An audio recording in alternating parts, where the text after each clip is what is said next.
Behold, your Lord said to the angels, I am going to place a vicegerent on earth. The Arabic word is khalifa. It means a representative or an emissary of mine. And they said, the angels said, will you place therein one who will spread corruption and shed blood, while we celebrate your praises and glorify your holiness? And God said, he said, truly I know what you do not know.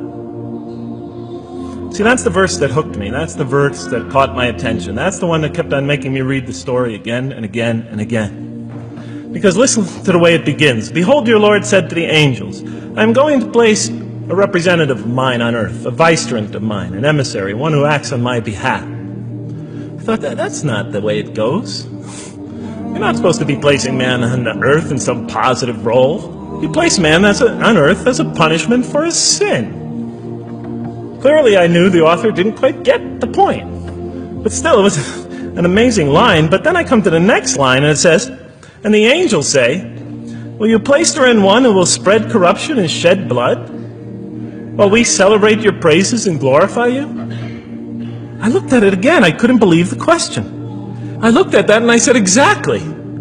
That would be my question. Why would you create this being, supposedly for some positive role, when he's capable of doing tremendous wrongdoing, when he could spread corruption and shed much blood?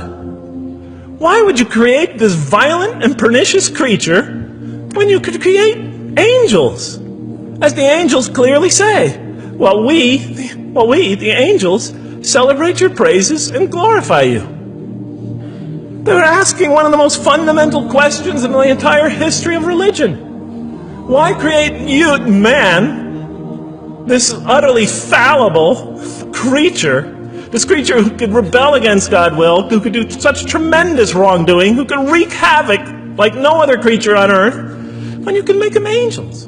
That whole question, everything that I ever thought, everything that I ever experienced, everything that I ever knew was in that question. It was as if the author took my life and wanted to pick out exactly the right question to humiliate me, to provoke me, to anger me. Why create man, this most destructive and violent creature, when you can make them angels? And then look at the answer. And he said, God said, truly I know what you do not know. You know, in modern parlance, we would say, I know exactly what I'm doing. I read that and said, what? You know what you do not know? You know exactly what you're doing? Well, please inform me. Tell me what you're doing. You can't just get off that easy. You can't just tell me you know exactly what you're doing. Not after what I've been through. Not after you made me this way. And then I realized, of course, I was arguing with a God I didn't even believe in. And that would happen several times as I read through the Quran. And sometimes I would just get into so agitated by what I read, I'd start arguing with this voice that I'm reading before me, that's calling to me. So we turn to the next verse. It turns out that the Quran just doesn't dismiss the question. It starts to answer it a little bit. And in the next verse it says, and he taught Adam, God taught Adam, the names of all things. And then he placed them before the angels and said, tell me their names if you are right. So this verse is clearly referring to the previous one. But notice what it says. And he taught Adam the names of all things. So here we see Adam is not only just a creature who knows how to name things, who's acquiring the gift of language, but he's also a learning creature. God is teaching him. Now right here, right in this verse, and it'll come even clearer in the subsequent verses, that the very first thing that the Quran is going to emphasize here is man's intellect. He is a learning creature. He is taught. And what is he taught? What is one of the great intellectual gifts he's given in response to the angel's question? The gift of language. Because through language, mankind can not only learn, but he could learn things not only through his own experience, but he could learn things that other people have experienced of times and places that are hundreds, thousands of years and miles separated from him. And so that all our knowledge becomes cumulative.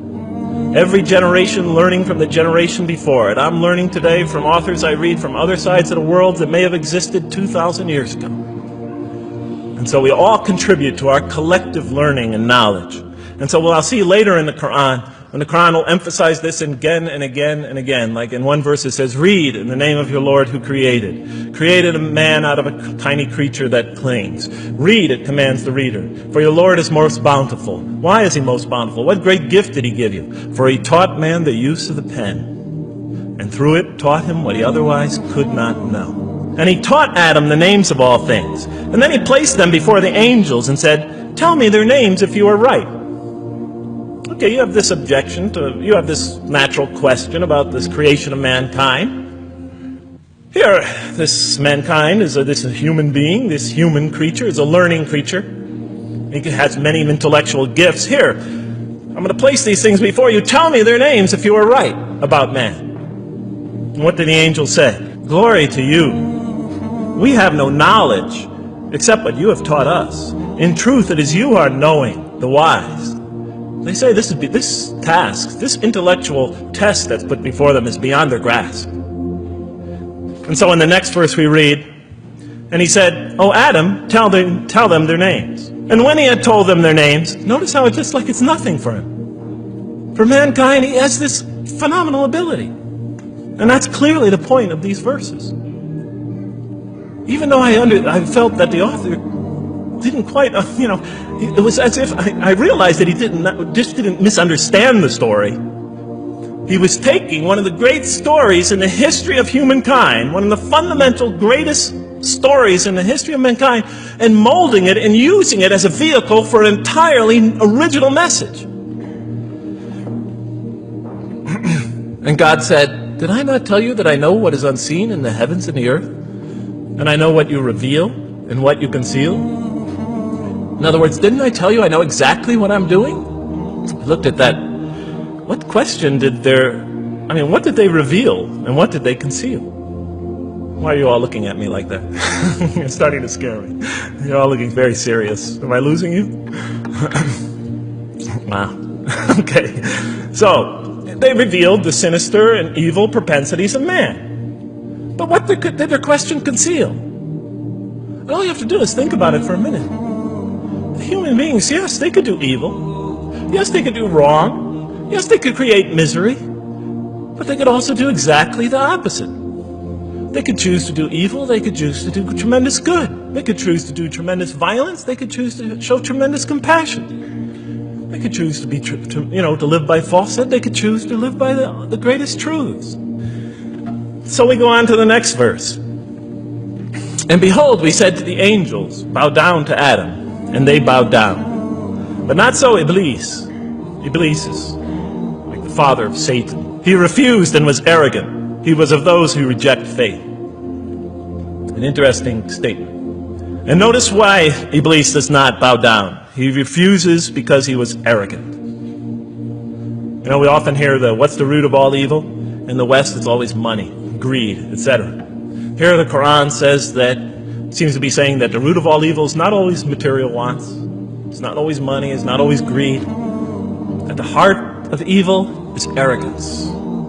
Putting yourself above all others. Of assigning to yourself special priority and neglecting the rights of others.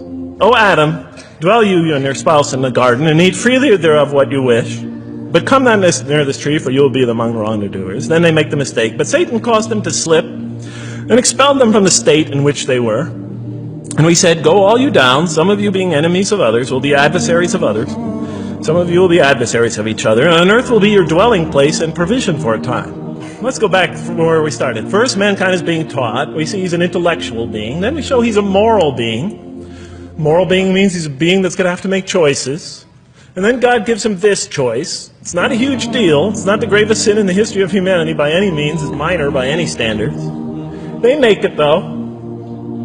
We see that God originally intended to put man on earth as his vicegerent. When does God finally put him on earth? What signals that he's ready to begin?